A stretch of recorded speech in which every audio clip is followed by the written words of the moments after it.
Switching on a light shouldn't be this complex. Neither should choosing where to invest your money. With Cinnabar Investment Management, we take the complexity out of investing, ensuring the right fund for the right investor every time. Cinnabar Investment Management. Complexity simplified. That's a great summary of what Cinnabar is really all about, and it's taking the complex world of investments where there are really thousands and thousands of options and simplifying it to a package where we can find the right risk profile for each client so they achieve their financial plan and that their financial plan is a success. So welcome, a warm welcome, not so warm in Johannesburg if you're here, to everyone in the webinar. We have a combination of wealth managers, financial advisors, and their clients joining us today.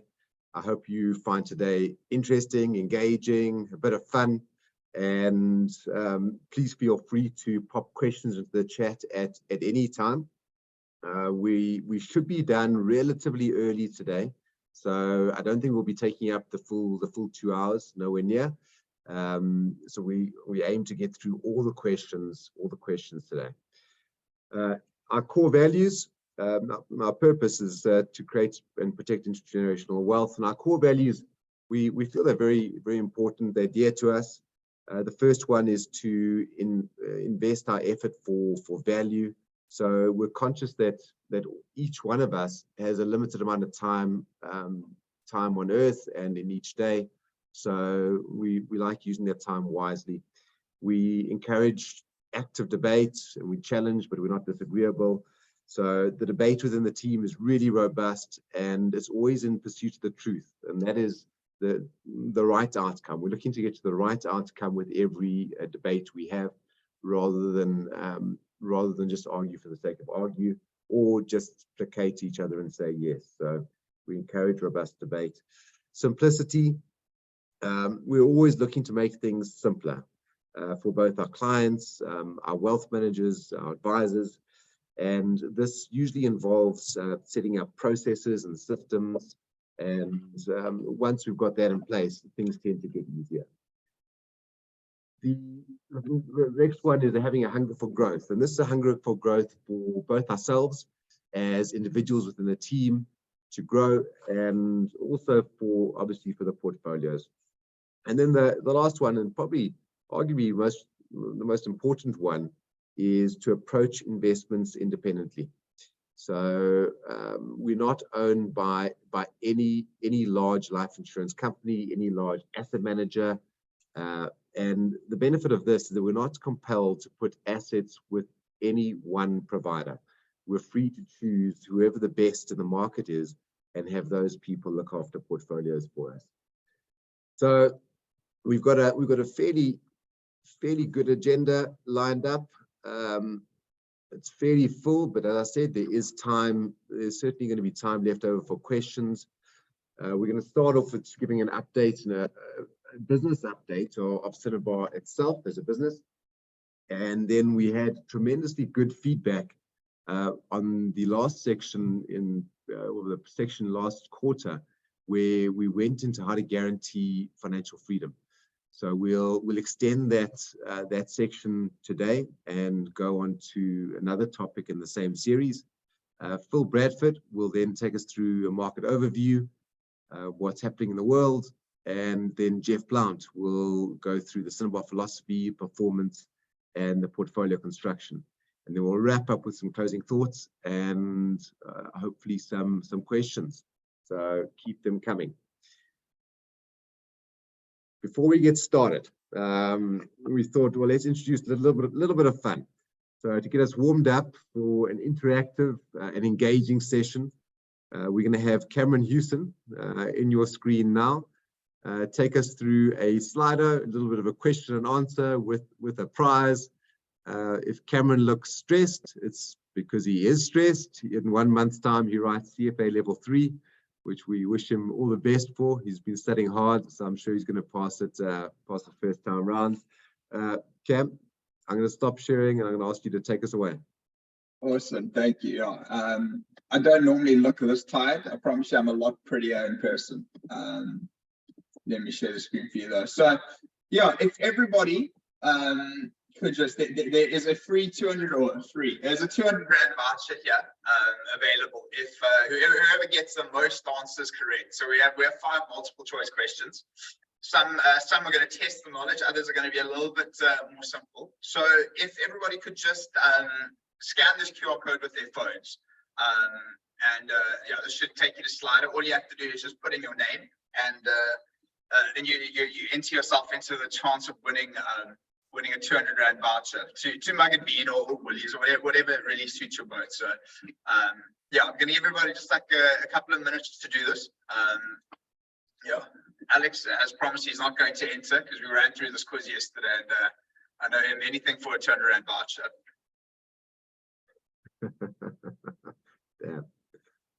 Damn it.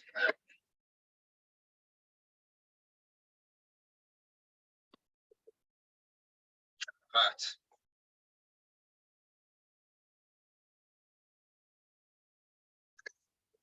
Oh, Alex has joined again. There we go. I won't answer that. I was just seeing if it worked, Cam. It worked. Okay. Sure. Alex, if we see your name rising to the top, we might have to double the voucher and give it to the second place. Noted. Yeah, just give it like another 30 seconds.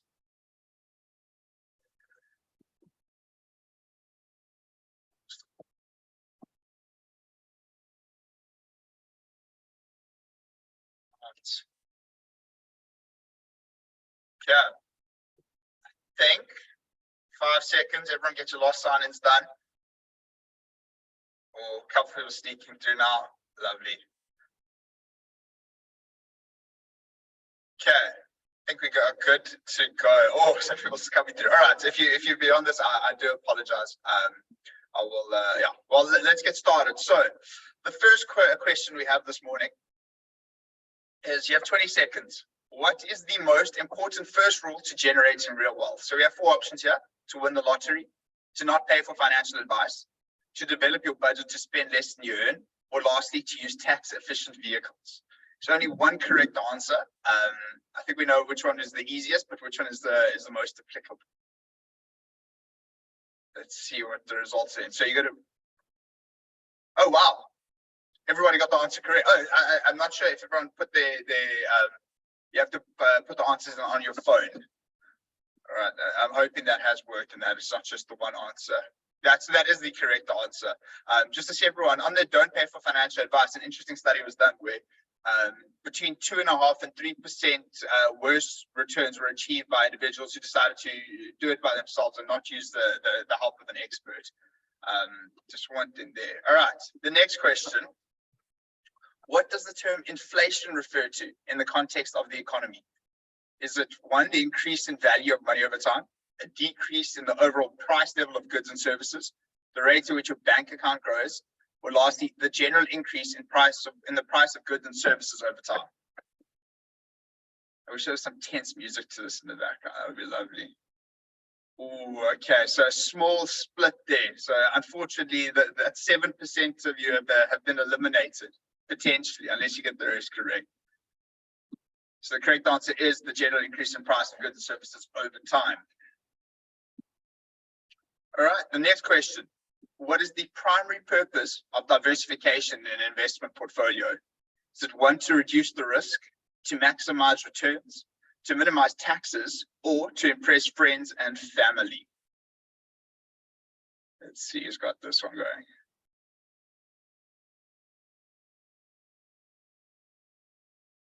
And the answers are, all right, a decent split here. Okay. So the correct answer in this instance is to reduce your risk.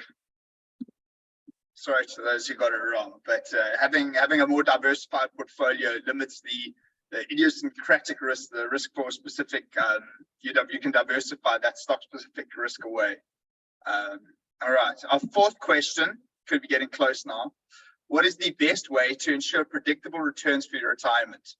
So we have 1, buy the fund with the best performance.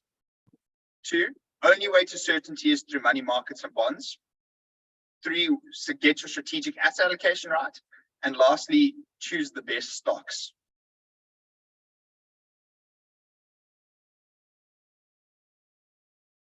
Okay. Here we go. Okay. 89% of you getting the correct answer in that one. And now on to our final and arguably most important question. Going to see some loyalties being tested here. Who is going to win the Rugby World Cup? This one coming up now. Is it South Africa? Is it New Zealand? Is it the mighty country of the Stormers? Or is it England? See who gets his final answer. I'm looking forward to see all the people who got all 5 questions correct. This one is subjective, I do understand that, but let's find out. Oh, I see no one fell for the Stormers trick, but a few said New Zealand. So as it says host in South Africa, unfortunately, that is the incorrect answer. And to see now who our winner is. Oh, we have Natalie, who got 5 out of 5 in 51 seconds for all the questions. So Natalie, if you could please just send us a private message, and then we'll get you your voucher. But thank you to everybody who tried. Alex, I don't see your name at the top, so thank you for not. I must have been sick. I must have been sick. Exactly. All right, Alex, back over to you. But guys, thanks for joining us in that. Hopefully it's just a little fun way to get started. Yeah, thanks for participating. That was fun. I like the idea of the theme music next time. Yeah, I was going to sing, but I appreciate that not everyone enjoys my voice, which is completely understandable. All right, am I coming through again, Cam? Yeah, I can see you there. All right. So just in terms of a bit of a business update on what's happening within Cinnabar, we decided to focus on 4 areas. And the reason this is so important is that when we go into a fund manager and we do due diligence on them and decide if we're going to allocate any capital to them, any of your capital to them, one of the first questions we ask is what the strength of their business is looking like. So we do not want to be a part of a sinking ship. And if a business is shrinking and things are really tough on a business level, it means they're probably losing resources.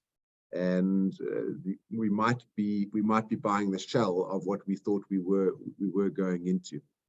So in terms of the business update from a Cinnabar point of view, the portfolio performances, we're very pleased with them. They've been outstanding over the past quarter, the past year to date, the past year, the past 2 years, and the past 3 years.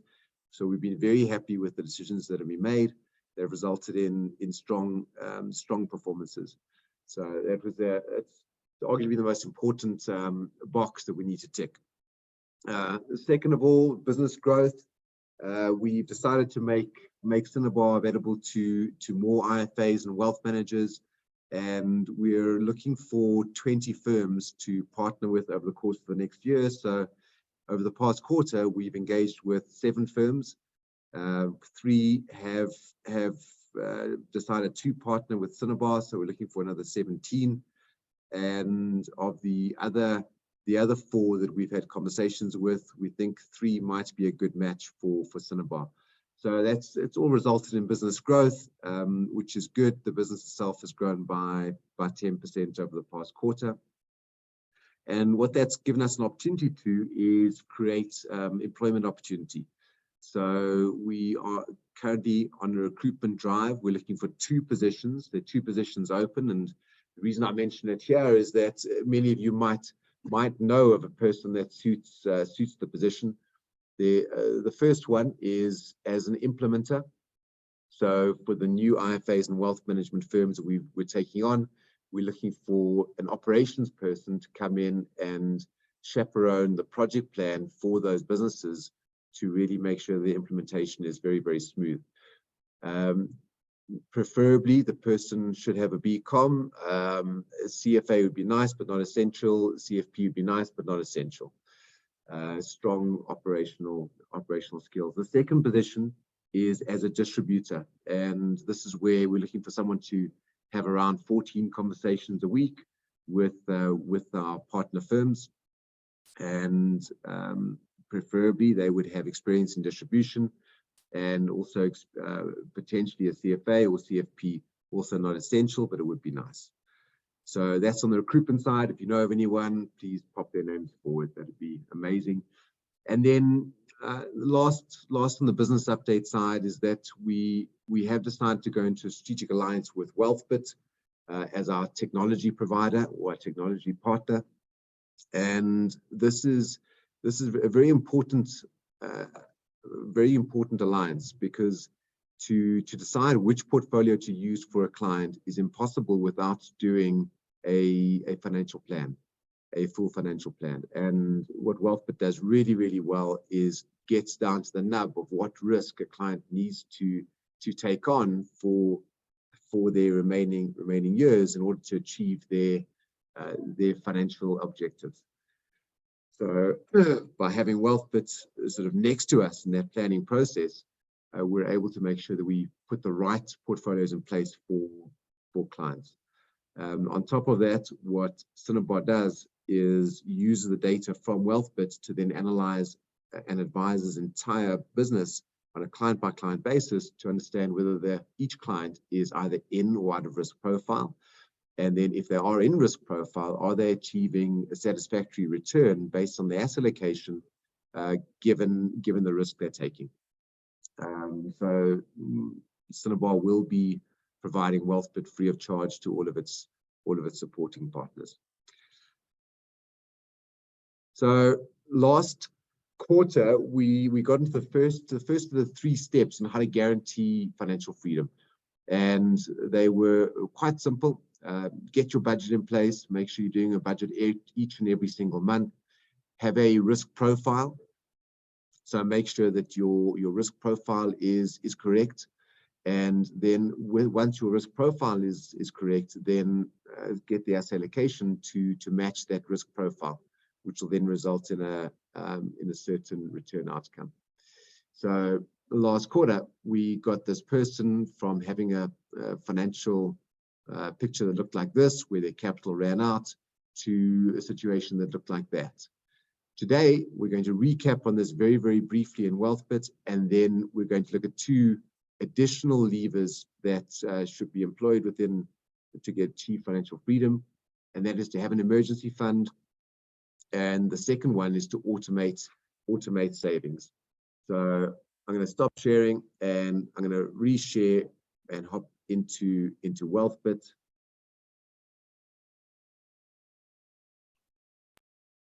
Just tell me if it's coming up, Cam.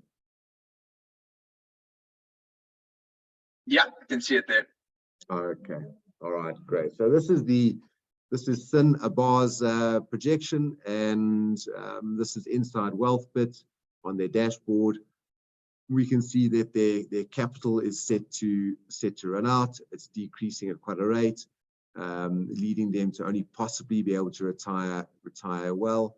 They're likely to achieve a capital value of 10.9 million at age 65 in present value, future value 19.5 million. So the house that costs 10.9 million today, by the time this person is 65, will likely cost around 19.5 million.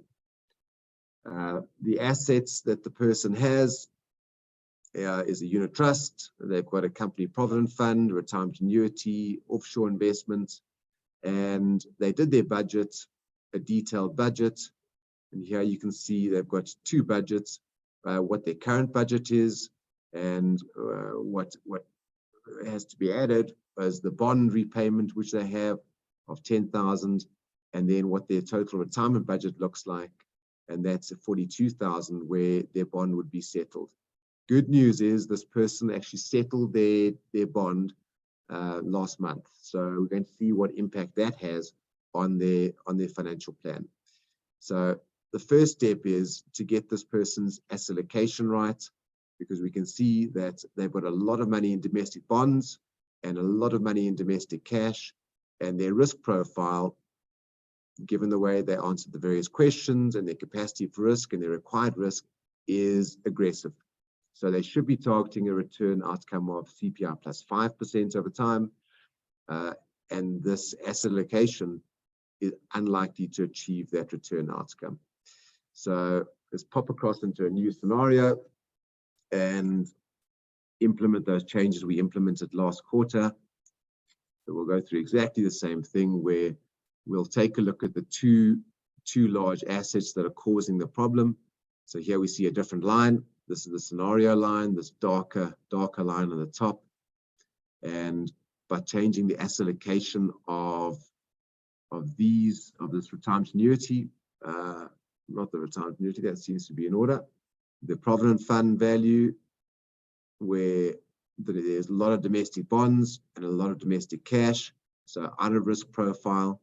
If we had to update that to the person's overall risk profile, and target a higher return, and then do the same thing for their unit trust portfolio, which is, as you can see, also out of alignment, too much in the way of domestic bonds and domestic cash. So let's update that and also use their risk profile. So there we'll target a CPI plus 5 return over time and update that asset. What we can see is that their asset allocation over here changes significantly, where the inside circle is their previous asset allocation of a lot of bonds and cash, and the outside circle is the scenario that we've just implemented now and tested. And we can see that all of a sudden they're likely to retire safely.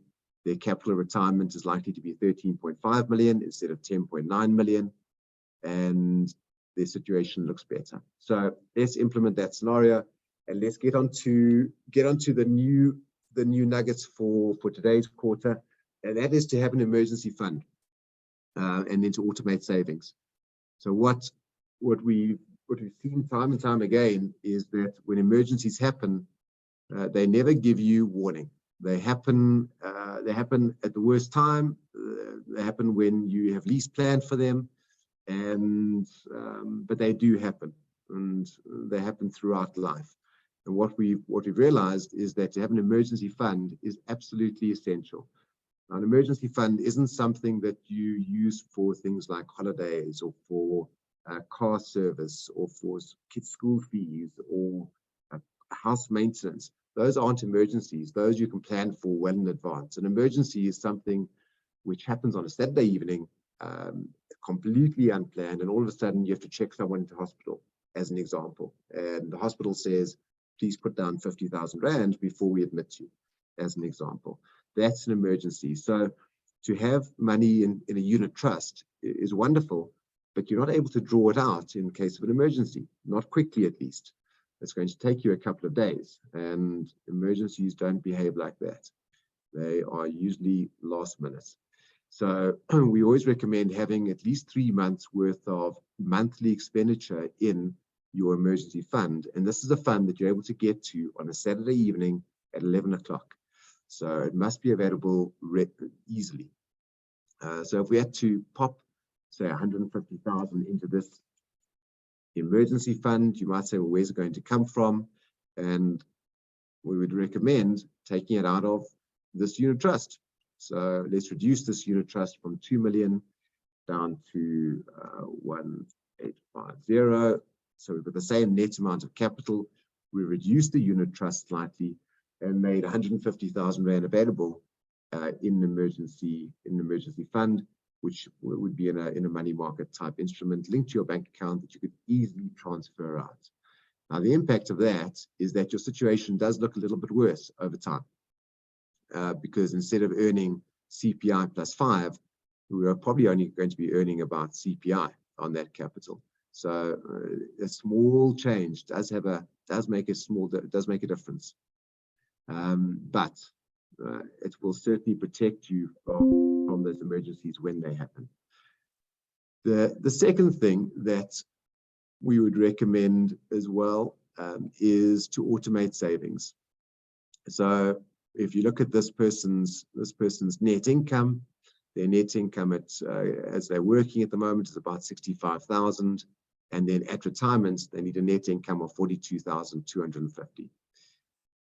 What is always useful is to put what their expense requirement is. So this dotted line over here is this person's expense requirement, and then if we have to look at their gross income, This is a gross income. The top line now is a gross income that the person needs to generate in order to get that net income. So the red area, yep, you guessed it, that is tax. So the red area is tax. As we mentioned, this person was fortunate enough to settle their home loan recently. So if we go to their detailed budget,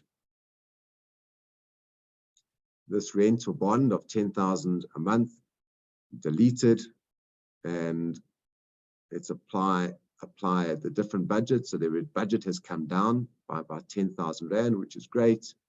And what we'll see happening up here is their expenses would have come down as well. So now we know there's a 10,000 Rand gap between their net income and their expenses. And what we'd recommend is, rather than allow capital to accumulate inside a bank account and then pay it across into investment in one lump sum, make it automatic. Put an automatic debit order in. And what we tend to find is that savings happen more readily, because I know that if I leave capital in my bank account, it tends to get used for something. There's always something that crops up which it gets used for. So best to just pop it away. And let's say we don't do the whole 10,000. Let's say we do 8,000 of the 10,000, and we allow 2,000 for some lifestyle creep, which is also natural. But we pop 8,000 a month into a contribution into that unit trust. We'll start seeing the difference that just that has on a person's capital, where all of a sudden their capital increases by a huge amount at retirement. So it's 8,000 for 10 years, and their capital, instead of ending on 13.5, ends on 14.6 million.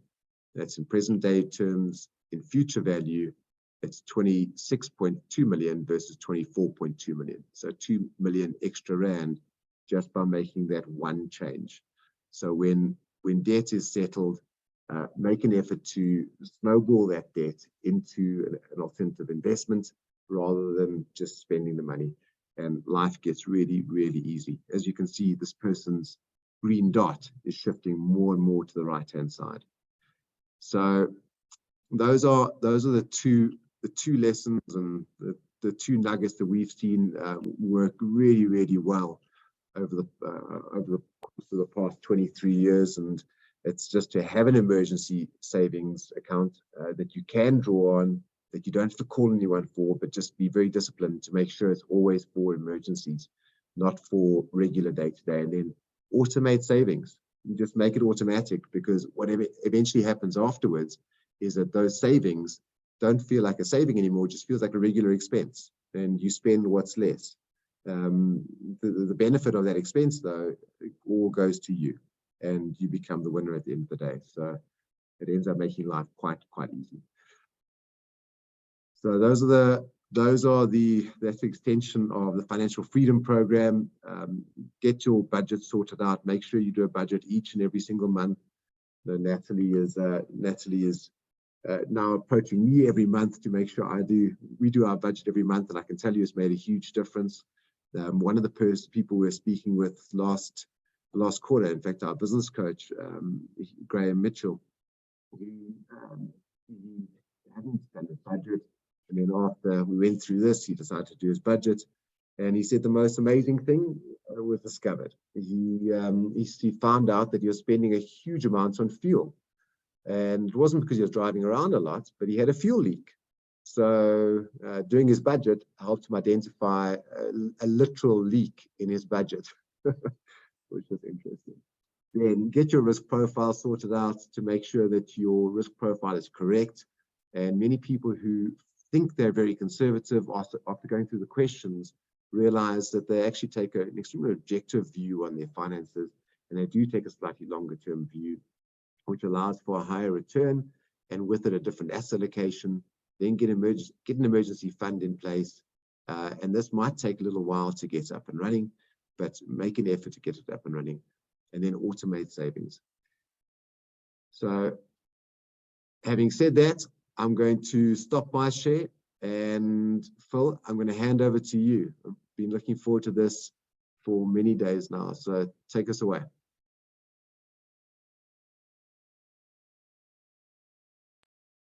Great, thanks, Alex. Just going to share my slides quickly.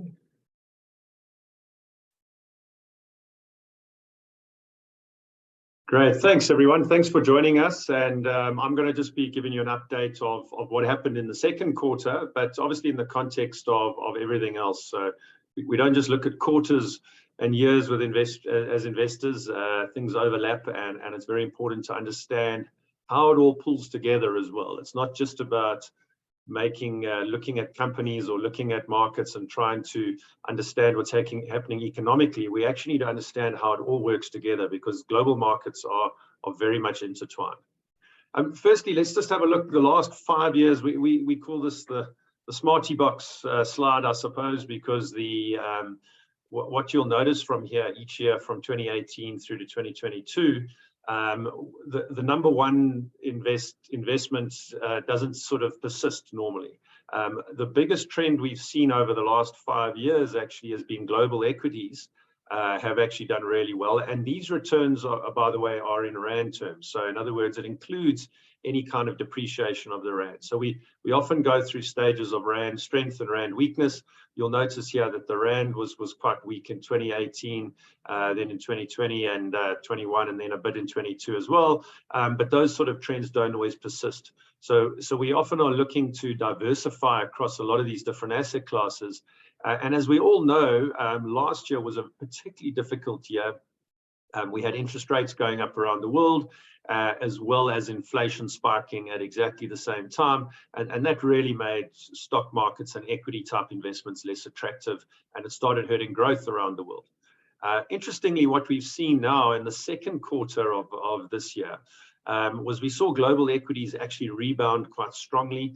They hadn't done so well in the first bit of the year. So the global stock markets in Rand terms, because we also had, as I'll show you in a moment, as we're all aware, quite a strong bout of Rand weakness, particularly in April and May. And this was driven, so most of your returns that you would have seen would have actually come predominantly from the global side. So if the Rand has lost 5.5% for the quarter, essentially that adds 5.5% to all of your global assets. Local assets didn't do as well, and for exactly those same reasons, because the reason the Rand tends to be weakening tends to be global type concerns, as well as what we saw with load shedding in the local environment. The good news is, though, the paradox of markets sometimes is markets are forward-looking, things factor in advance. And if we look across the Cinnabar portfolios, and we manage quite a lot of the underlyings in the Cinnabar portfolios, and we get involved at an investment committee level, you've actually seen really good returns over the last 12 months to the end of June. So even the income portfolio, which is conservative, which is really trying to provide a return above cash, gave you over 8%, while the stable, the balanced, and then the higher risk balanced plus fund of funds gave you between 12 and 16 or 17%. So the interesting thing always with markets is that you can focus a lot on what's happening in terms of the economy right under your feet and what you see around the world, but markets start factoring this in way in advance. And as an investor, you need to be sort of one step ahead of the economic outlook. So what were some of the key themes from the quarter? Well, first of all, we had this load shedding crisis that we know has been building up for a number of years. This chart actually shows the Rand dollar exchange rate, which went to an all-time low in May, was very highly correlated to the levels of load shedding. So if you wanted to get a feel of, well, why is the Rand strengthening at the moment? Well, a lot of it is because the load shedding has started to dissipate a bit, and I'll touch on that a little bit in a little bit later. But essentially, your Rand dollar exchange rate is like the share price or the thermometer, I suppose, also of South Africa. And as the economic outlook started weakening on the back of load shedding, it caused inflation to be higher. It just meant that South Africa as a currency was less attractive to foreign investors. And we can blame almost all of the weakness of the Rand on load shedding, except for one extra little event, which was just as we were going in the middle of the load shedding crisis, and a lot of people were starting to fear a total grid shutdown.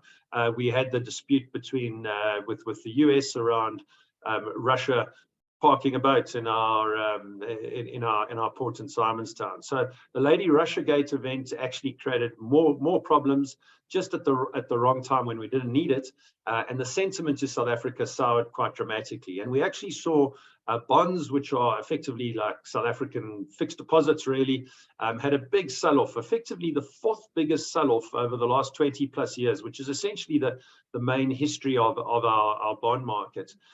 So just to put it in context, that May was worse than the taper tantrum in 2013 and worse than a lot of the other sell-offs we've had. It was only really 2020 and 2015 and 2001, the big blowout on the rand, that was worse than that. So we lived through quite a difficult time there.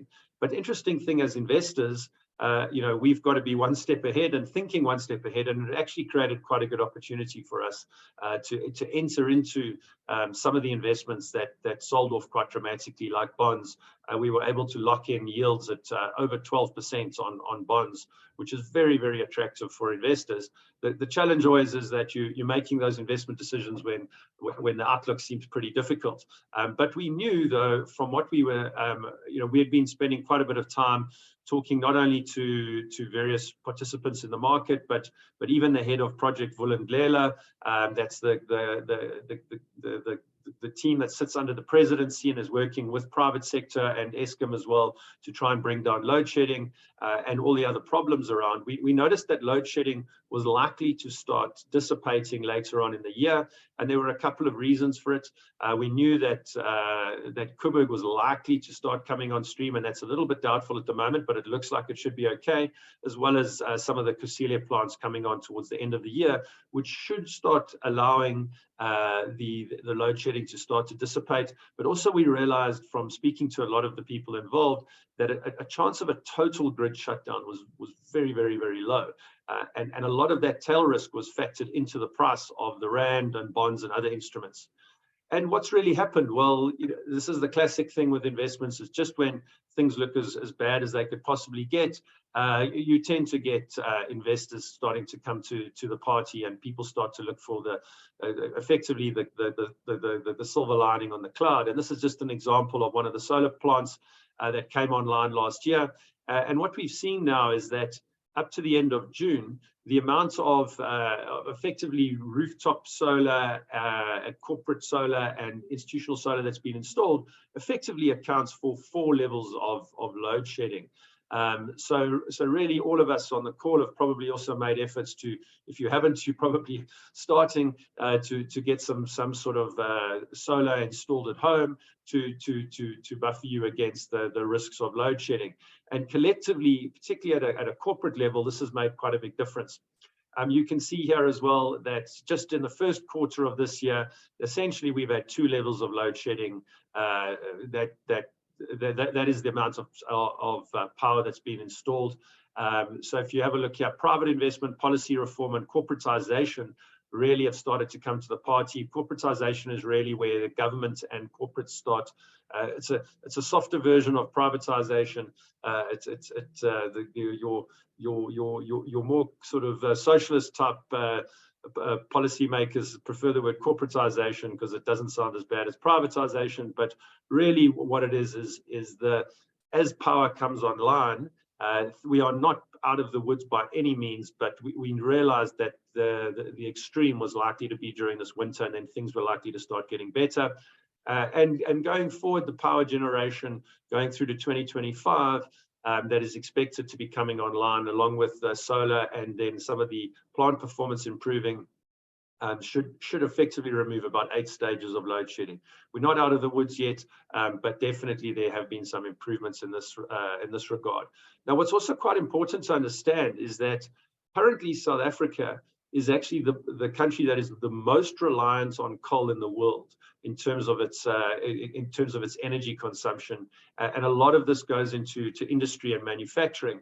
The real problem with this, of course, is that going forward, if you do not reduce these carbon emissions in your manufacturing industrial process, you essentially get shut out of global markets and you won't be allowed to export to other countries. So the energy, the good news is, though, again, everything I've shown you is that South Africa seems to be leading the way. This is Southern Africa here. The current capacity under construction of renewables has been picking up in Southern Africa.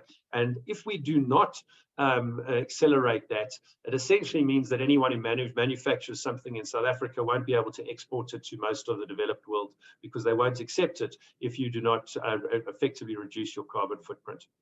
And interestingly, though, as well, as much as we might have the greatest share of our own energy use, China's use actually, even though it's about 50% of their overall energy production, their 4 billion tons of coal that they consumed in 2022 was actually more than the rest of the world combined. So there's a fun fact when anyone gets upset about America and the rest of the world. Now, importantly, as an investor, again, as I mentioned, we've got to be looking forward. We've got to be looking to the next level of thinking. And interestingly enough, if we look over the last 10 years in particular, and a little bit longer, we've been through a really tough time. This is showing you the rand on the black line, and then it's also showing you in blue the yield of the all bond index, which really bonds tend to move in line with the rand and the sentiment towards the rand. We had Nenegate back in 2015. We then had this period of Ramaphoria, which was essentially 5 years ago. A lot of you probably can't believe that the rand actually at one stage, you don't see it here because this is month end, but intra-month the rand actually got below 11 at 1.5 years ago. And bond yields were down near 8 at one point in time. So interest rates were much, much lower. But then we saw this period of state capture as Ramaphoria, we realized it probably wasn't going to happen. We then had COVID-19, which saw this massive spike in the rand. And it's quite important to just pause on that at the moment as well, because it's only really Nenegate and then this current sell-off of the rand that have the big sell-offs that have been driven by South Africa specific reasons. Typically, your sell-offs on the rand are driven by global factors. If you look at 1998, 2001, 2008 during the financial crisis, if you look at the taper tantrum in 2013, etc., COVID-19, the big sell-offs of the rand tend to be when, because we're essentially like a cork bobbing along in the economic ocean, and when there is a storm, we get buffeted around. So these last two times have really been quite unique because they've been quite South Africa specific. And then after COVID-19, we had a bit of a recovery. And actually a year and a bit ago, the day before the Ukraine invasion, things were looking quite good. Then the Ukraine invasion just exacerbated some of the inflationary fires. We saw an inflation crisis. We saw interest rates shoot up dramatically all around the world, far more than anyone expected. Even the people who hike interest rates didn't think that, and make the decisions on interest rates, didn't think that rates were going to go up. We then had Pala, we had the energy crisis, and then, as I've mentioned already, the lady Russiagate more recently. Now, interestingly, again, and my point at the top of the slide is that your investments have been able to win despite being on a losing team, being the South African economy and what's been going on. So as investors, whether we invest in the local stock market, the global stock market, local bonds, other instruments, we're always looking to find what is already in the price and look to be diversified so that if something does go wrong from a South African perspective, you can actually still see decent investment returns. And sometimes it's a case of taking the money offshore. Sometimes it's a case of finding areas where the bad news has been significantly priced into the market, like with our local bonds, and then taking advantage of that for investors. So it's really taking the emotion out of it. So we spend a lot of time engineering portfolios. So it's not just about science or art, it's actually bringing those two together. And the analogy I'd like to give is we focus on the most important things, which are really asset allocation. That's getting how much you're going to be investing into local equities, local bonds, global property, infrastructure, all these other assets around the world. There's hundreds of thousands of different potential investments out there, and we can really get effective diversification without you being overexposed to one particular country or asset class. Diversification is crucial because things can go wrong, and it's very important to be diversified. Consistency really comes a lot with discipline as well. So when we engineer a portfolio, the analogy I would give is it's a bit like if there's potholes on the road, we're not going to design a car that's going to avoid potholes, because potholes by their very nature are unforeseen. It's really designing a vehicle that can ride through a pothole and still continue going through. So it's more like a Land Cruiser than a sports car that you want to put together when you're engineering a portfolio. So we're engineering something that can survive through the tough times we see in the world, like we did last year. So your portfolios have been nicely diversified and have done pretty well. This is just another way of showing it on a risk versus return basis. And even the global performance now is up at just under double digits over the last 12 months. What we do a lot, and where PortfolioMetrix gets involved, is at each individual asset class. We look at the local bonds, the local equities, local property, global equity, etc. And this is our longer term track record of doing that at each one of those individual asset classes. So we spend a lot of time on the local stock market, either investing passively or actively, but really trying to give investors exposure to the best investments, the diversified investments at a very good price point, and creating those efficiency. And these are essentially like the building blocks that we use to engineer the portfolios and work with the Cinnabar team. This is an example as well. So one of the funds that myself and my team get very involved with is looking for the best interest rates that we can find for investors in the South African environment, trying to generate the best rand return possible. This forms often the base load or the foundation of a lot of portfolios in South Africa, trying to generate the best easy returns we can out of interest rates, and then the surplus can be invested in the stock market and equities. And you can see we've been quite consistent here, despite the turmoil in the world and what's been going on in South Africa, generating over 9% a year. This goes back to 2015. It just shows a consistency and the kind of returns that we've been finding in the low risk area like bonds has actually been giving us the kind of returns we would hope to get from stock markets, because even the best performing stock markets in the world struggle to give you anywhere near 10% a year over the very long run. And then this is just showing from the portfolios that are used that are used as building blocks in your portfolios. Green is very good. The top quartile is really very, very difficult to attain over time. You're very lucky if you end up being the average around second or third quartile. And you can see that overall the portfolios that we manage have been very, very good over a long period of time. So economic and market outlook, and I've already mentioned that we need to be one step ahead, be thinking ahead in terms of not only what's going to happen in the world, but what's priced into markets as well. So I'll just touch on what's actually happening out there. The key trend I would say to focus on, and without getting caught up in the noise of international trade and fights between countries, etc., it's really to look at, well, what's going on with growth at the moment. This is almost the temperature of what's happening out there. And importantly, growth has actually been more resilient than everyone's expected. So despite interest rates going up, and interest rates are your cost of borrowing, when the cost of borrowing goes up, as you know, in a household, when the repo rate in South Africa goes up, your cash flow gets hurt. It's as simple as that. So whether you're a company borrowing or a household, when the cost of borrowing goes up, it normally puts the lid on growth and makes it quite difficult to grow. But growth has actually been more resilient than everyone's expected, and that's actually resulted in interest rates staying higher for longer. Central bankers are trying to keep interest rates higher just to slow down the growth.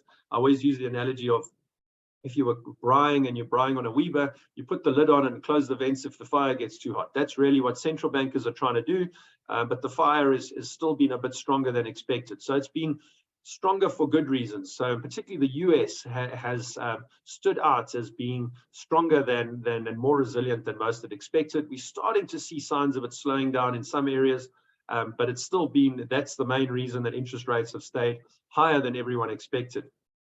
Now, the key thing here that central bankers are watching when they're deciding on where interest rates are going to go is inflation under control.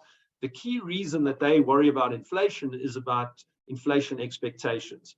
If inflation expectations from the average person stays high, then they demand higher wages, and then you can have second and third round inflationary effects, which is very destructive. It's all very well getting a wage increase this year, but if everyone gets a wage increase, it just feeds through to food, to other input prices, costs of goods and services, and then everyone ends up poorer in the long run, unfortunately, as well. So unless it's productively driven price increases and wage increases, it's really a bad thing just to be raising wages because of wage expectations. And the good news is we're starting to see that coming down of all items, and a lot of that's been driven by energy coming down. And you can see this here again. A lot of the fall in prices back in 2020, 2021 was driven by, the oil price effectively got to zero or slightly negative for a short period of time.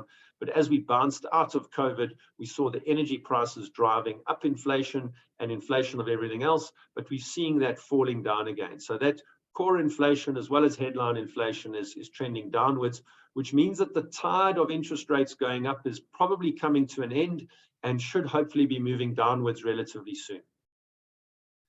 Importantly, central banks were actually, if we look at emerging markets, actually got ahead of the game of developed markets and raised interest rates in advance and have started been reducing their interest rates faster and are able to reduce their interest rates faster than developed markets, simply because their inflation has now come under control. And that's quite important for a country like South Africa as well, because what we don't want is emerging markets to have very high inflation, because that would tend to cause weakness of your currency. And that is one of the main reasons that the rand stayed weak in May, was because the inflation outlook got worse because of load shedding and the weaker rand in South Africa. Where if it wasn't for load shedding in April and May, we would have seen the rand a bit stronger and we would have seen inflation a bit lower, and then the rand would have probably remained even stronger again because of that. So we're watching these trends very, very closely. Importantly, the market moves, and I showed you in the second quarter how strong US markets have been. It was interestingly driven by a handful of stocks. So really your major big tech stocks in America have driven the performance. They've been up 53% year to date. And they can be very volatile because they go through very strong periods of ups and downs. But Facebook, Amazon, Apple, Microsoft, Google, Tesla, and Nvidia effectively were up 53%, when the rest of the S&P 500, the other 493 companies, were pretty much flat for the period. So the overall index was up, but it was driven by one or two stocks. And that's where we've got to be quite careful, because that doesn't, trees don't grow to the sky. And when everyone starts talking to you about, oh, what's Nvidia? What's the stock I haven't heard about? It's a chip maker that provides chips for a lot of these other big tech companies. That's probably when you've got to watch out. And as investors, we're very cautious of chasing trends after they've already done well. And he has a fun slide to sort of tell your friends as well, is that Apple is bigger than the 350 largest companies in the UK listed on the UK Stock Exchange at the moment. So, and bear in mind, those companies are global companies in themselves. So tech has run very, very hard. And it is the kind of thing you've got to be a bit cautious of. The good news is that you've benefited from that in your portfolios with Cinnabar. Now, the other thing, though, is that those companies, and this is the glass half full side of it, is those companies have run very hard in the same environment where central banks have been raising interest rates and reducing their balance sheets. So if we do see an environment where central banks start to or stop raising interest rates and potentially start to lower them, that becomes quite positive for risk assets around the world. Now, at the end of the day, valuations are almost more important than the economic trend as well, because it's all very well getting the economic trend and understanding that. But if things are priced in advance, either too expensive or too cheap, if you don't understand those trends, that's when you can get yourself in trouble. Now, the US equities are arguably a bit expensive at the moment here on 19 times earnings. And any of you who run a private business, if you could sell your business for 19 times its current earnings, you would be in a queue. But there's some really strong companies in the US. The US economy has been powering ahead, and they're arguably more expensive than they have been over 25-year averages. But given that it's been driven by a handful of companies, it is quite understandable and can continue. Importantly, other markets around the world, if we look at Japan, Europe, emerging markets, and China, we would argue are not on challenging valuations, particularly in the context of interest rates being as high as they are. And because when interest rates go up, it just makes it harder for companies to generate earnings and profits. And the trend is likely to be heading for interest rates moving downwards into the future, particularly as we go into 24, 25, and 26. And in the long run, we expect interest rates to be closer to 2.5%. That's based on the US Federal Reserve's long-run expectation. If we look forward to South Africa, what does this mean for us? Because our interest rates are very much driven by what's happened everywhere else around the world. Our central bank needs to keep our interest rates in equilibrium with what's going on in the rest of the world. If we don't do that, if we do what Turkey did as an example and decide to cut rates when everyone else is raising interest rates, it essentially just results in a massive devaluation in your currency, which causes huge inflation. So the expectations based on where we are right now, the way the markets have factored into the price, it looks like we should be in a year's time be seeing some rate cuts. This is quite fluid and can change quite dramatically, but we've been looking to take advantage of this and fix in interest rates. So we've been buying bonds at over 12% in your portfolios. We're effectively locking in very high interest rates, which is great if you're looking for decent rand returns, and that forms quite a core of the portfolios we manage. So really, in summary, the energy crisis and rumors of Russia supplying Russia with arms, etc., caused the rand to nearly hit 20 to the dollar. But ironically, this has been a catalyst for change. We're not about being glass half full. It's all about assessing what's in the price. But really, your sort of diversification and well-engineered portfolios not only allowed you to be protected from big sell-offs in that environment, but actually take advantage of them. Because if you are well prepared when we head into tough times, what it does mean is you've got some investments that have still done well, and it allows you actually to take advantage and buy into some assets that get oversold off in panic.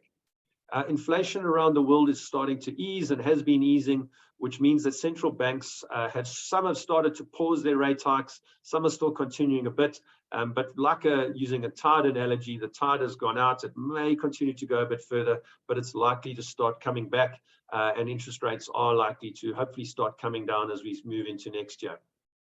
And despite recession fears, markets charge ahead. Because the markets are forward-looking and they're starting to bet on interest rates being lower into the future. We always have to be cautious because markets, not only they can get too ahead of themselves, but importantly, as long as we're sufficiently diversified, a lot of that actually becomes something you don't have to worry about in your portfolios, because we're sufficiently diversified and looking for those opportunities on your behalf. So it's a big world out there, and we can get caught up worrying about lots of little things. But the big things to worry about, we obviously, our job is to worry about it so you don't have to worry about it. Alex, back to you and Geoff.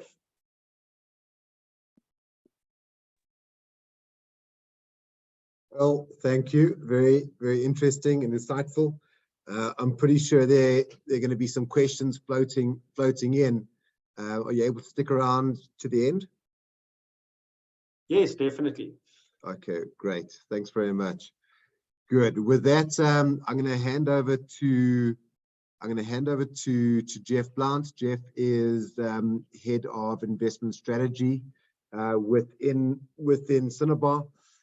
So Geoff, without further ado, I'm going to hand over to you. Just a bit of background on Geoff, actually, before I do hand over to you, Geoff. Geoff was previously head of investment research at Investment Solutions, and it's obviously part of the Alexander Forbes stable, where he helped grow the business to looking after around 170 billion. More recently, Geoff was the MD for Cannon Asset Management, together with Dr. Adrian Seville. They ran that business, and Geoff is now also the Chief Investment Officer for Invequity, which are their shareholder within Cinnabar.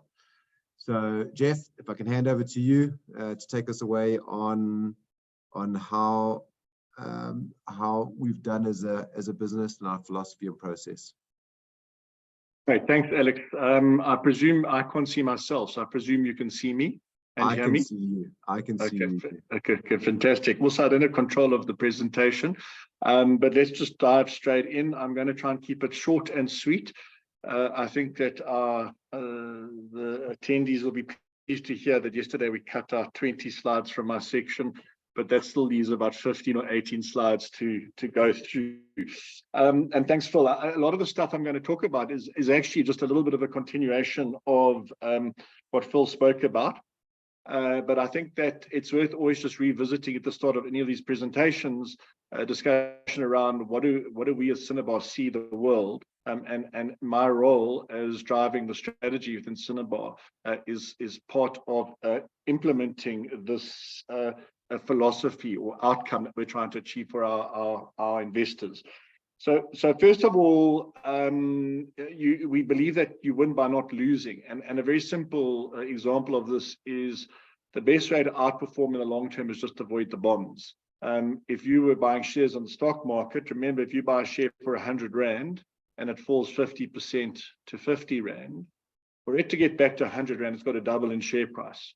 It's a lot easier, a lot harder for something to double than it is for something to fall.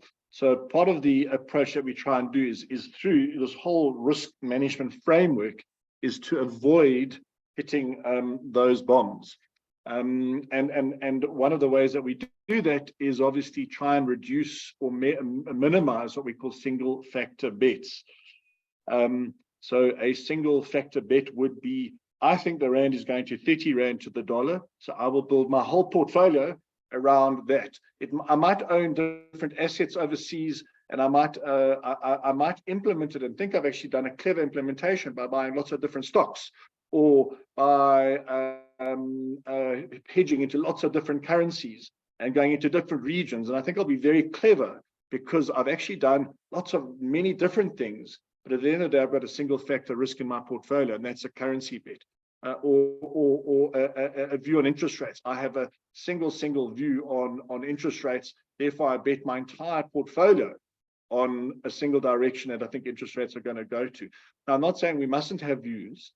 In fact, that's why you pay us. We must have these views, and we must implement these views. But you need to do them in a risk-considered factor that doesn't, if you get it wrong, doesn't blow in your face. But at the same time, that if you get it right, it actually just gives you this slow and incremental outperformance, which is actually the point 4 there, that you just want to rather have consistency rather than the big wins. And the reason why you do that is because we think that risk is symmetrical. If you think about it, whether it's a view on interest rates or a stock or a bond or currency, if you go, well, I think that the stock is going to go from 10 Rand to 12 Rand, well, that's a nice 20% return. But risk can also be symmetrical. And if I build a portfolio that is a basket of assets that can give me a plus 20% versus the benchmark, odds are that it can also give me a minus 20. Now, what we try and do is manage that risk to say, if you think that risk is symmetrical, let's actually be clever about our management selection and where we place the funds. Because we want to place the funds with investors out there, fund managers out there, that we think skew those odds slightly in their favor.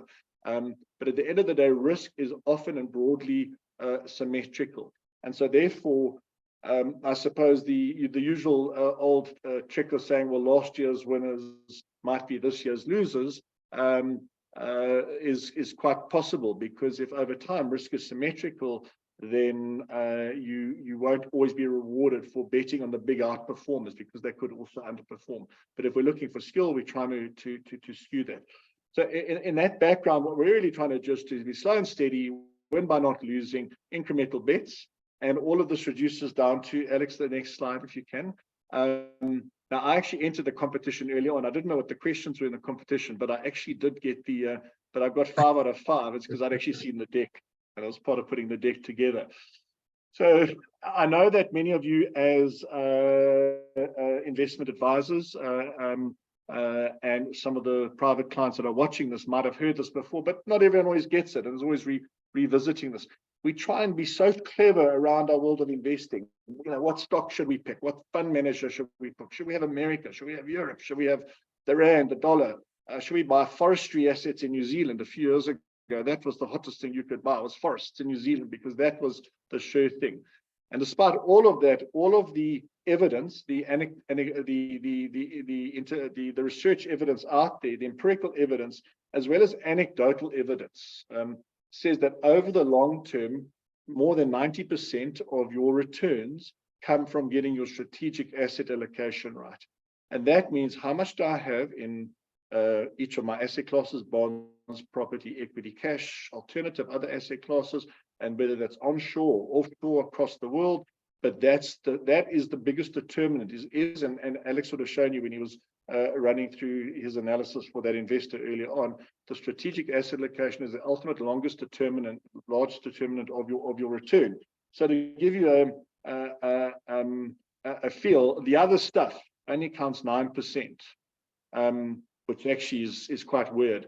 Now, I just want to make one last point here. The strategic asset allocation is not only about achieving your return, but it's also about achieving your risk. Strategic asset allocation, you could say, look, I'm 100% in equities. Well, it might achieve your long-term return, but geez, it's a bumpy ride, and it might be a very uncomfortable ride, and it might be a ride that you're not willing to drive out. So remember, strategic asset allocation and getting that right for an investor. What is the investor's risk profile? What are their financial needs? What are their cash flow needs over their lifespan? Is critical. And it's all comes around the strategic asset allocation. So on that bombshell, I'm sure, Alex, you can move on. I feel like a game show host, you know, the lovely Alex. You're meant to be tugging your right ear, Geoff. You're meant to be tugging your right ear. You want the slide to change. Okay, cool. Anyway, so what the way that we see the world in Cinnabar is actually quite simple, and we actually think that that's part of the reason for our success. Is that if you have too many decisions, things can go wrong. And you actually want to keep the world simple, despite the fact that the world is incredibly complex. And so what we try and do in constructing our range is we really just see actually three types of assets. Okay, and we spoke about your strategic asset allocation, which I mean is equities, bonds, cash, property, on, offshore, etc., different currencies. But if I even distill that more down to a more baser type analysis, you get what we call defensive assets. Assets that protect your capital, might give you a lower return. These are normally bonds, fixed income, money in the bank. But the volatility of the assets, the value of an asset tends to be more stable, but it gives you much lower returns over time. You get growth assets, typically equities. So these are much more volatile. Their prices bob all over the show, but over time they go up. And then we also talk about flexible. So flexible really is actually people that have the skill to alternate between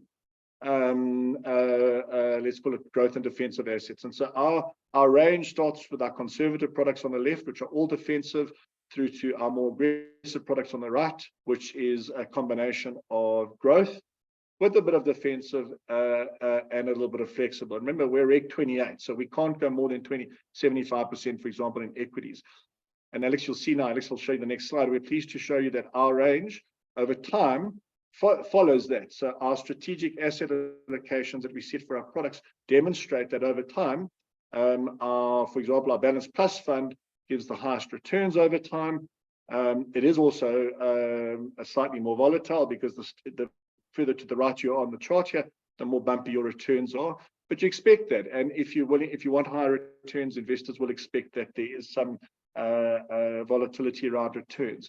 But again, our strategic asset allocation is demonstrated very clearly here. And this again shows the importance of strategic asset allocation. By the way, over the near term, these things can go wrong. I think Phil showed you that. You can keep going, Alex, if you want.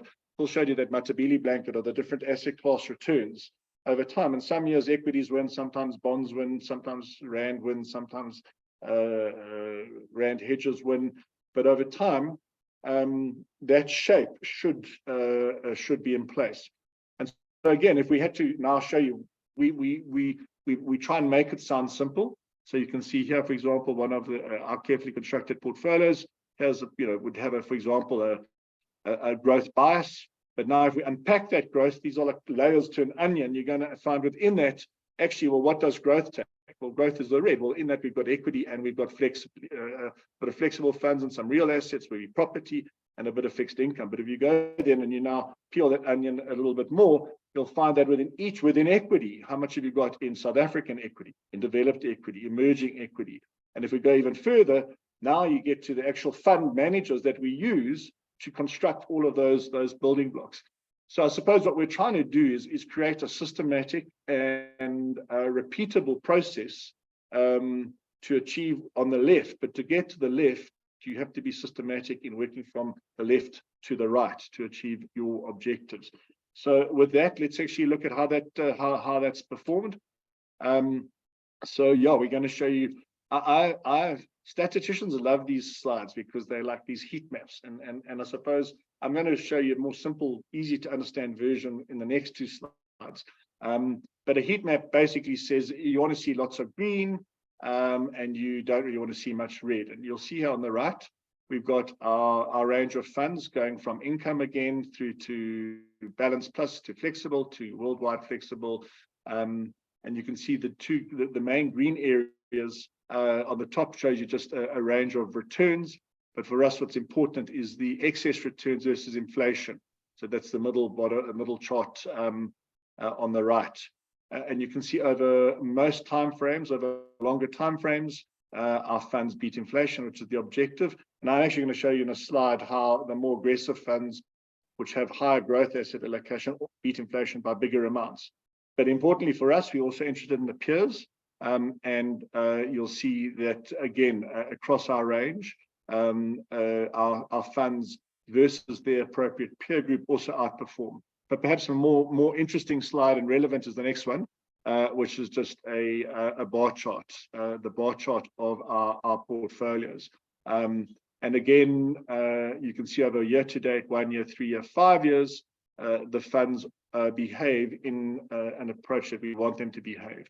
With our more aggressive funds, for example, the balanced fund, which is the red fund, beating inflation by 8% over 1 year, and just under 6% over 3 years. 5 years, while the shape is correct, you can see that because the returns due to COVID and other factors that Phil would have shown, equity hasn't given the level of outperformance, and all asset classes have actually struggled over that period. And then we're also pleased to show you that over the near term and the longer term, over a year to date and 1 year, we're ahead of a CISA quite nicely. Over 3 years ahead of our peers quite nicely, and in 5 it's a bit of a mixed bag. But you'll see now as our recent numbers come through, that will also show an attractive return profile. And let's see if we can go forward.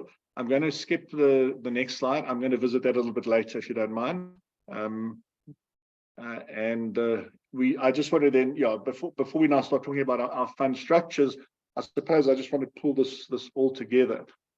And the way we see the world and the way we want to explain to our clients is, first of all, we on the right see growth assets and defensive assets, and the critical importance is to get your mix between growth and defensive assets right.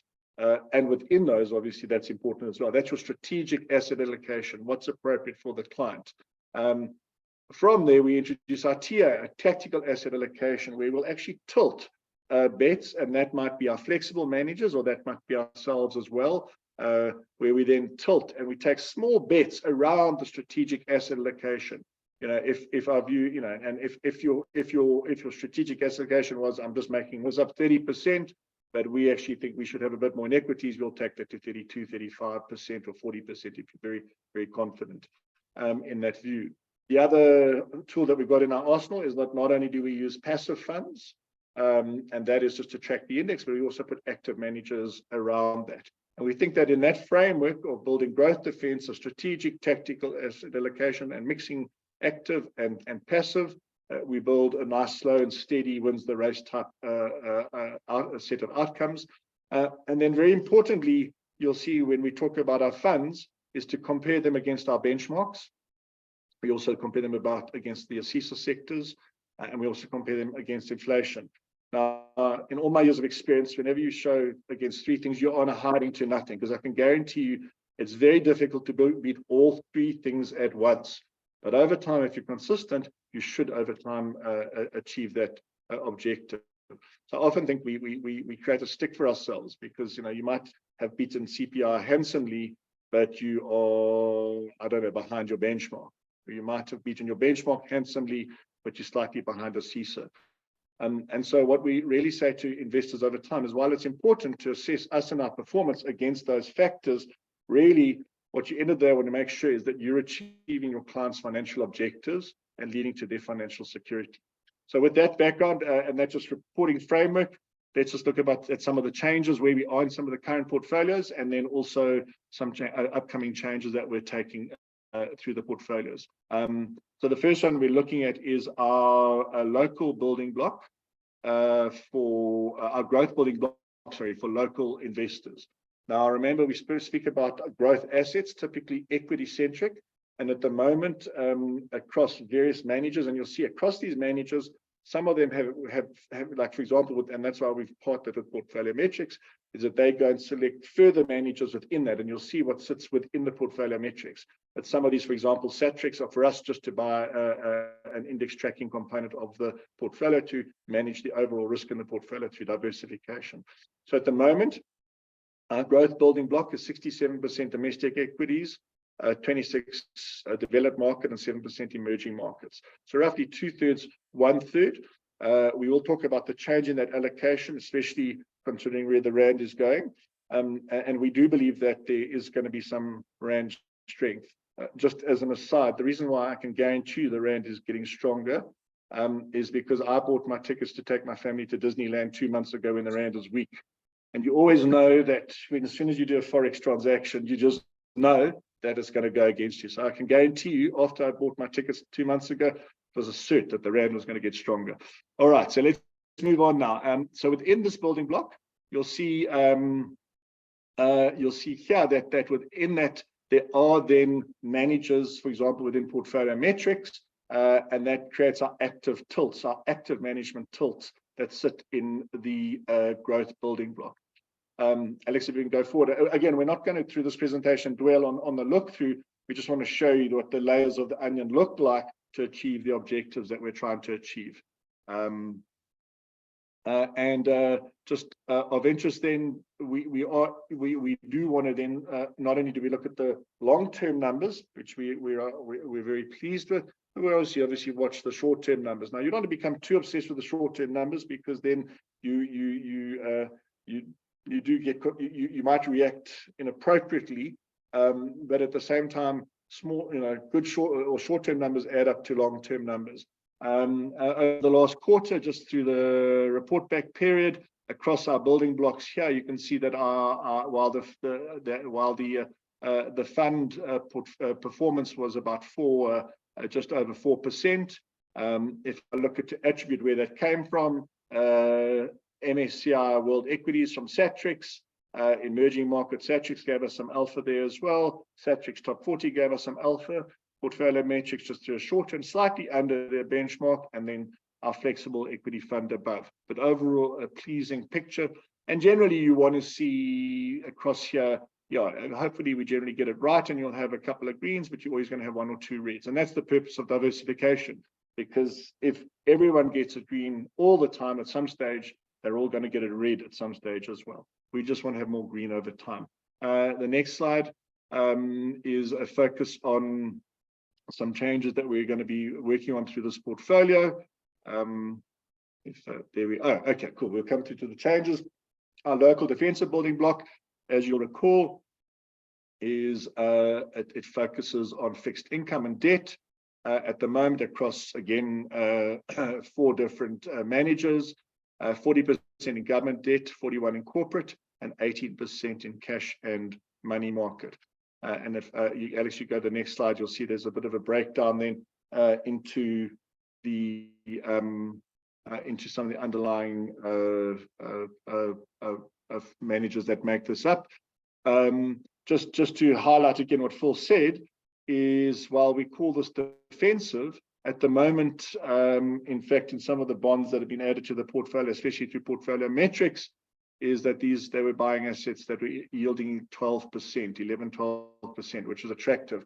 And I just also want to remind you that in an environment where interest rates are coming down, and we do presume, as I said, as Phil said, but we agree with that, rates are likely, the next direction is going to be rates down, not just with the Reserve Bank cutting rates, but the bond yields are going to come off as well. And falling bond yields actually mean rising valuations on bonds. So in a way, to get this environment quite nice, it's to be able to buy yields at 12% now, lock those in, and then watch your capital grow, we think is an attractive mix at the moment in the bond space. If you can go on to the next one.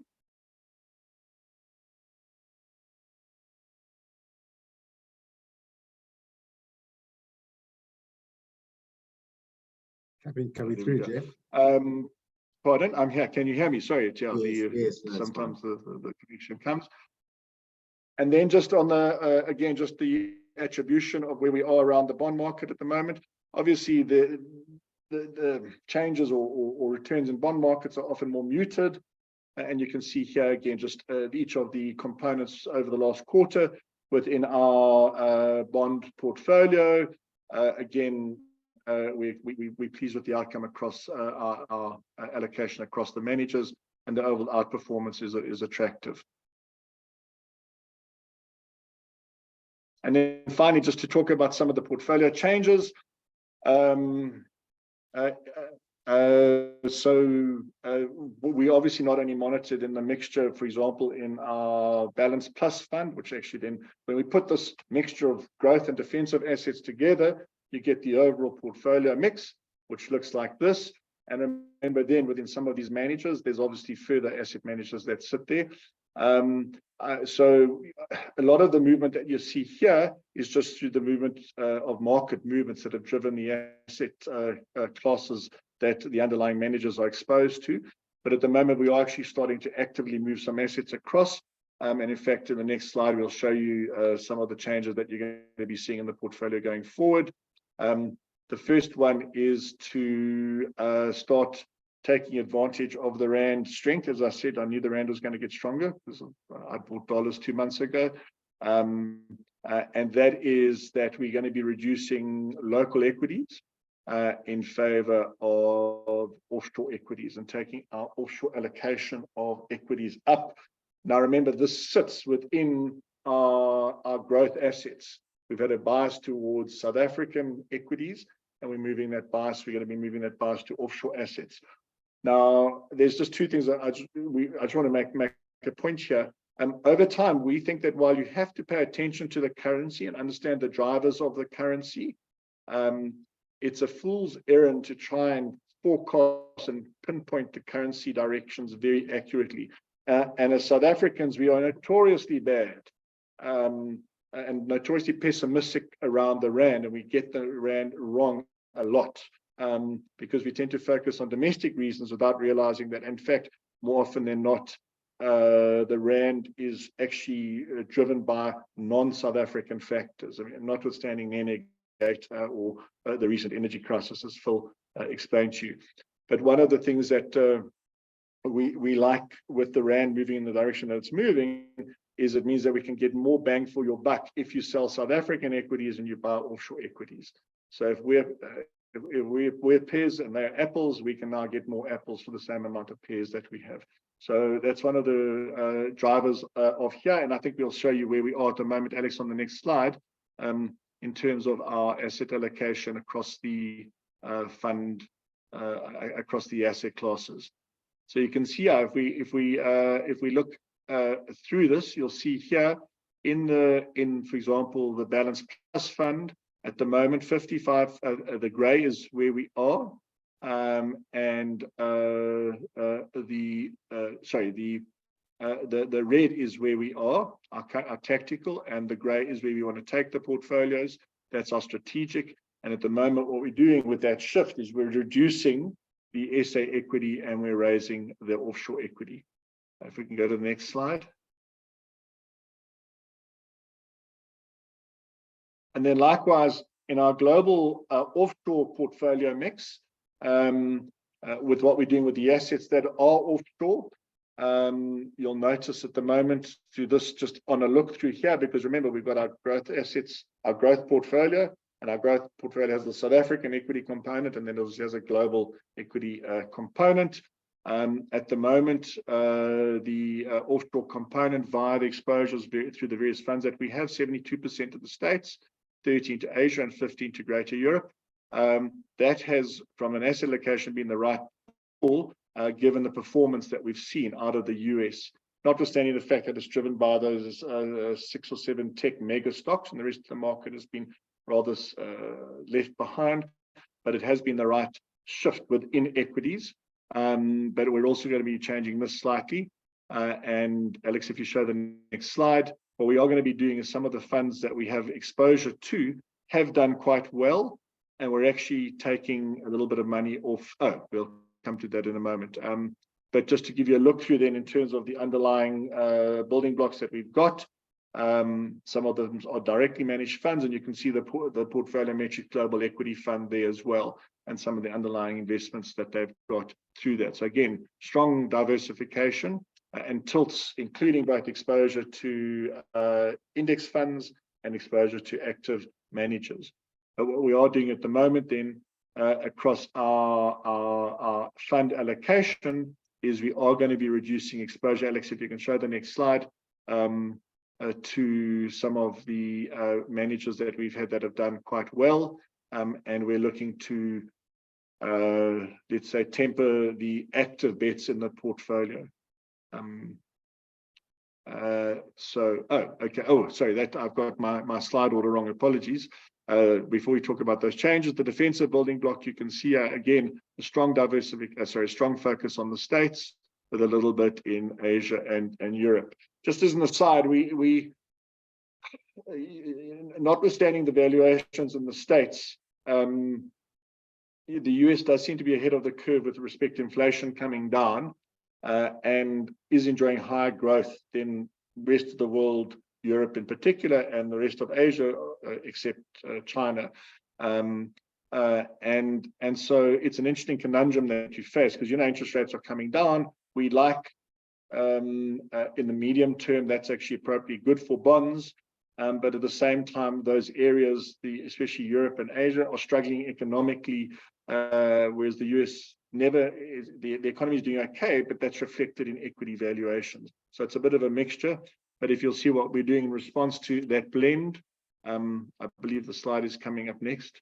So I keep getting an unstable internet connection here, and I can't do anything about it, I'm afraid. So hopefully I'm not. Your voice is clear, Geoff.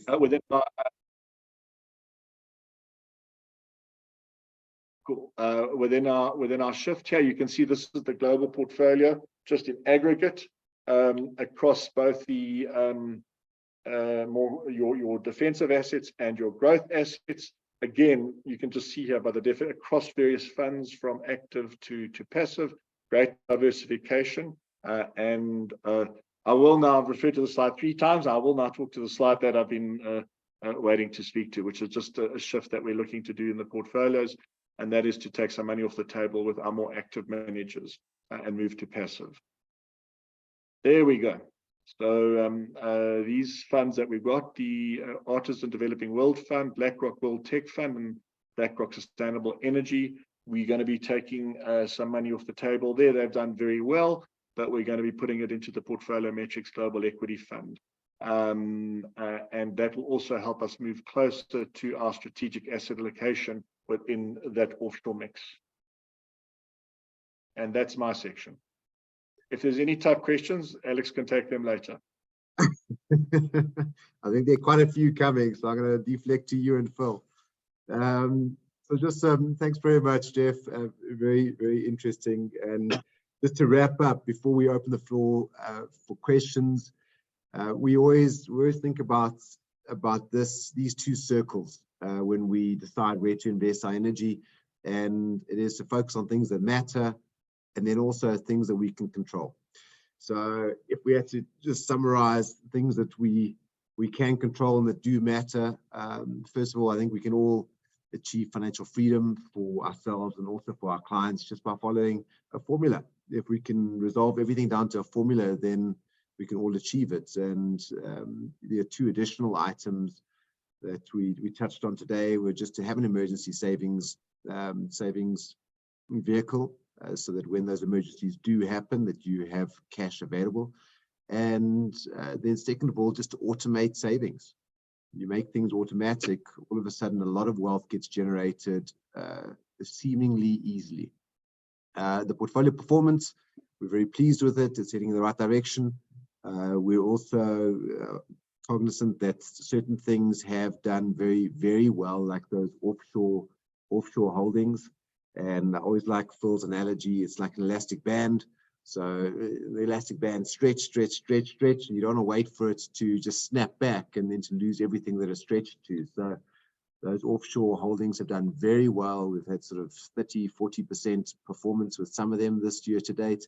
So we're slowly exiting those positions and heading towards our strategic asset allocation, our long-term strategic asset allocation, to keep that performance good.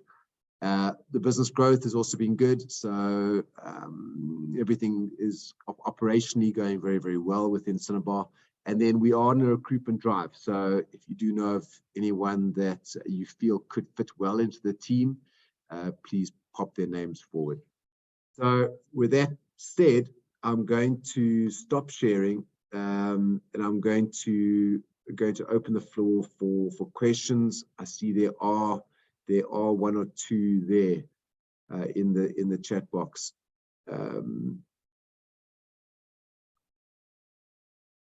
Yeah, Alex, I'm happy to take that first one. It's on the risk of deflation going into 2024. Okay, that's great. I don't know if it's visible to everyone. So the question is, given all the moving parts, is there a risk of us moving to a deflationary environment in 2024? Yeah, it's a fascinating thing. You know, we obviously all hate inflation because when inflation goes up, what it means is your money becomes worth less and less all the time. So it's ironic that economists stress a lot about deflation, prices going down. You would think everyone would be happy. So the first point is to understand, well, you can have good inflation and you can have bad inflation, and you can have good deflation and you can have bad deflation. So good inflation is when the growth and the economy and everything's going up, and demand, because everyone's wealthier, it's causing prices to go up. So that's normally a good time. And that's why a lot of central banks try and target a decent level of inflation. They don't want, you would think central bankers want negative prices, but they realize that for prices to go up, you need demand to be relatively strong as well. The challenge we've had in South Africa is that our inflation has been relatively benign because actually demand's been quite weak over the last number of years. So we all know this in the economy. The economy's been actually not particularly strong, and that's really caused a lot of our inflation to be lower, not for the good reasons. Now, the risk of deflation is really when bad deflation is when prices are falling because the economy has absolutely fallen off a cliff. Now, from everything we've seen right now, that would seem like a low probability. But importantly, if the economy does slow down too much and it looks like it's starting to move towards deflation, then the central banks around the world are likely to start trying to stimulate, like they were doing during, during COVID. They're likely to start cutting interest rates aggressively, etc. So actually, as an investor, if that gets factored into the price quite quickly, if central bankers start panicking, normally markets stop panicking. But right now, it seems like quite a low probability outcome. If anything, everyone's still more worried about inflation. And it looks like inflation will be trending downwards, but it's still, because of the reasons I mentioned about wage negotiations, we know that in South Africa, but you're seeing it in the UK and other markets as well, where people are starting to demand a bit of higher wages. It is likely to keep inflation at higher levels. But the bigger question is not deflation, is growth going to collapse? And the outlook for that seems unlikely at the moment, although it is likely to probably slow down because the impacts of higher interest rates are likely to be felt for a number of years to come. Well, I guess following on from that, are we likely to see a lot more defaults before rates start coming down, with the rates being hiked so quickly across the globe? Well, particularly South Africa, obviously, we know a lot of people complaining that the repo rates at 8.25% in South Africa. You know, most of us grew up with interest rates 12, 13, and for those around in the late 90s, when interest rates were in the 20s, this is hardly a high rate environment. Unfortunately, the local market, a lot of people went out and started buying their first townhouses and the likes when interest rates were 3.5. So they really are hurting. We're not seeing it too badly in, I mean, the bank's earnings tell you a lot about this, and we're not seeing, it's definitely getting worse, but it's not, they're very well provided for that. So in other words, the banks have learned their lessons and are quite well provided. We're not seeing, you know, around the world, at the end of the day, it is a natural result of rates going up that some people, it's going to hurt their cash flow. But it seems to be relatively under control. And the real risk, if you do see lots of defaults, of course, is that it feeds back through to the economy. So whilst it's, particularly in South Africa, the economy is not in great shape at all, but it isn't all fall down. And particularly us being investors in banks, either by buying their bonds or buying their shares, as an example, we find that they're very well prepared for this. So as lenders, they've provided quite a lot for the risks that might come their way. And we're finding around the world that banks have been, particularly the global banks that got hurt by the financial crisis in 2008 and onwards, they are far better prepared for this than they were back in those times. So around the world, lenders have been a lot more cautious, and they're holding back a lot more cash just in case things do get worse. Thanks, Phil.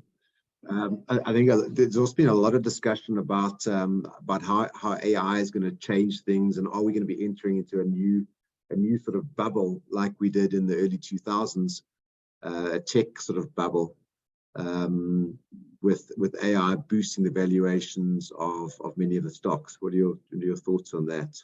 Yeah, it's a typical hype. I actually had a slide here, which I, just in the interest of time, I didn't show, about how, a couple of guys who left, I'll just refer to it here, how they, a 4-week-old AI startup raised 105 million pounds in a European sort of push for assets. So 3 guys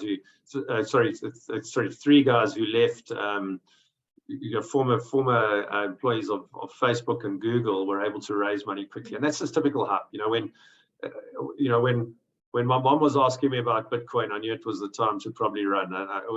When people are panicking, it's time to invest the other way. So I think that Geoff mentioned it as well. Not to be the key is not to be greedy and to chase trends.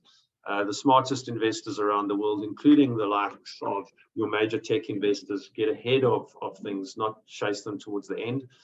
So really, I would, something like AI is a fantastic tool. If any of you haven't embraced ChatGPT and the likes, just try it out. Just go to the website, and it's like Google search on steroids. You'll be amazed at how much it can create efficiency.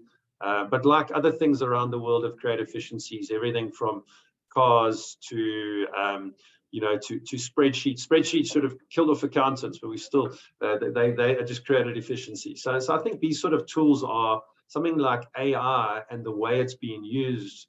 If you don't embrace it, you're going to fall behind. And it really is incredibly powerful. If you want to write something, you want to get something done, you want to research something, it's really like Google searching on steroids, and it's really a productivity enhancer. Over time, that will kill off some jobs somewhere, but it will create so much efficiency elsewhere. It will allow a lot of us to be significantly more profitable, I think. There's some questions there around other ones. I don't know if you're seeing them all there, Alex. Yeah, it just popped up now. So the first one is, as a 35-year-old, if you had an extra portion of cash to invest and have an aggressive risk profile, where would you place it and why? Well, what's quite nice right now is actually we're in an amazing situation where, a year or two ago, you had interest rates very low all around the world, which means it forced you to invest in stock market assets, and they became quite expensive. But we're actually in a fantastic situation now where, because interest rates have gone up everywhere around the world, it actually allows you, even if you are a long-term aggressive investor, things like South African bonds and global bonds are actually well priced. So even some of the low-risk investments are likely to give you quite decent returns. So the lesson really here is you don't have to be super aggressive from here to actually generate probably quite decent returns. And the powerful thing about that is, if markets do fall over at some point, like they tend to, markets pull back at least once a year. Your US stock market on average falls at least once in the year, on average by about 14%. So what's important about markets is to have powder dry, effectively, to be able to take advantage of that. And if you look at the portfolios that we manage in conjunction with the Cinnabar team, they're actually, it's almost too easy, because you can really get an enormous amount of diversification to all sorts of assets all over the world, everything from Facebook and Nvidia all the way down to emerging market infrastructure bonds are all included in those portfolios. So it's really about not trying too hard to generate aggressive returns. The analogy I like to give is, if you're going to if you're going to be a long-term investor, if you're 35 and you're going to invest for the next 50 years, it's a bit like a test match cricket. It's actually about taking the singles and then every now and then hitting a loose ball for 4 or 6. It's not about trying to take too much risk. So actually just getting it involved, getting it invested, you'd be surprised. And even some of the lower risk investments, like I showed earlier, like SA bonds, which at times can be a little bit volatile, but they're much less volatile than equities. Those have been generating, very often double-digit returns, and that over time compounds enormously. So, the point is, you can be an aggressive long-term investor, but you actually don't need to be too aggressive to generate decent returns if the portfolios that we manage are super engineered to ride through the tough times and still give you exposure to all sorts of attractive assets all over the world. I think the other thing on that is there are also levels of aggression. I often wonder whether, as an industry, the word aggressive should even be used, because aggressive is relative. If you had to invest into a person's business, that would be a very, very aggressive investor. Or if you had to invest into one single property, that's an exceptionally aggressive investment, because you could earn very, very well. You could get a 20% return on that portfolio. However, you could also lose everything. Whereas when we speak about aggression, we speak about achieving a CPI plus 5 or 6% return over a 5 to 7 year period, which is not in the same ballpark, but it's still classified as aggressive. Yeah, and just on that, I mean, your best performing stock markets in the world over time have only given you inflation plus 5 or 6 if you're lucky. So but the compounding impact of that is massive. But also someone who's 35, and let's say they have an aggressive risk profile, that they've particularly got a very high ability to ride through and take risk. So even if your willingness is high, that's often the one to watch out for, because if you want to take too much risk, you can get yourself in trouble. But if you've got a 30-40 year time horizon, your ability to take risk is very high. So you can actually the key is to just get invested. It's when you're sitting on the sidelines that nothing's really going to happen. So and if it is an amount like 300,000 Rand that's given here, well, over your lifetime, that can compound fantastically, but it also is unlikely to be the biggest chunk of your assets. So it's your ability to take risk in that environment allows you to invest more aggressively. But the lessons from investing is you don't have to try too hard. And if you do try too hard to be aggressive, that's where you get in trouble. So it's really about being diversified, and that can smooth out any kind of tail risks like Alex spoke about. Like if you invest in your own personal business, that can go bust quite easily because it's a very concentrated investment. The other thing to consider as well is I find people who manage their own businesses obviously are taking quite a lot of risk. And their savings often need to be more conservative for those investors. Where someone who may be a corporate, let's say you're a top corporate executive at a bank or something like that, your income is actually a lot more stable. So you then often have the ability to, and often the need to invest more aggressively outside of that. So I think again, your personal circumstances are very, very important. But all else equal, someone who's 35 has got a very long runway ahead of them to be able to their ability to take risk is quite significant. Yeah. Then the last question that's come in is, do we really see the corporatization of energy staving off the troubles with energy in South Africa? And if so, what do you see the ultimate fiscal reaction to be? Well, the real fiscal risk for South Africa is debt and income. So when we got downgraded to junk or sub-investment grade, what that actually means is rating agencies around the world are like glorified bank managers. They're deciding, first of all, are we going to lend you money and how good you are to lend money to? So what is your credit rating? And then at what rate? So if you're in good shape and your income is good and your expenditure is relatively low, then we're going to lend to you at prime -2, let's say, to give you an analogy. If you're not so good, we're going to lend to you at prime -5, or if you're really bad, we might not lend to you at all. So from a fiscal perspective, when we talk about South Africa, it's really balancing expenditure versus income. The biggest risk right now to South Africa is both, really, because we've got a lot of debt, and a lot of that debt sits within Eskom, and most of the Eskom's debt is explicitly guaranteed by government. So that's why the government has moved to sort of, and the rating agencies have seen through that for many years. So Eskom, the reason why we need Eskom to be broken up and sorted out is because that will allow them to raise debt and funding into the different entities. So Eskom as an entity right now can't go and borrow money from global markets because of ESG reasons and all the others as well. No one's going to lend them money. And they're probably not good to lend money to. So by breaking up Eskom into the different entities, a distribution entity of Eskom or something that's focusing on solar or renewable energy will actually raise money quite easily in debt, which means that takes the pressure off government to lend, to have to borrow on their behalf, and will allow them to service that debt at better rates. So at the end of the day, we need the private sector to step up as well to take the pressure off Eskom, because otherwise Eskom's got to borrow money to keep the lights on effectively and be burning diesel as they are right now, which is incredibly expensive. So the corporatization is actually, if you follow corporatization, the term almost came from China in the 90s. And there, what China did and how they took on almost a state-driven capitalism or a state-run capitalism was they took a lot of the Eskom times 1,000 on steroids. They had all these state-owned enterprises out there, banks, mobile telecommunication companies, fixed line telephone, energy, etc., etc. They started corporatizing a lot of those entities, getting private capital involved as well, and that actually allowed the Chinese economy to grow without the debt sort of effectively collapsing them.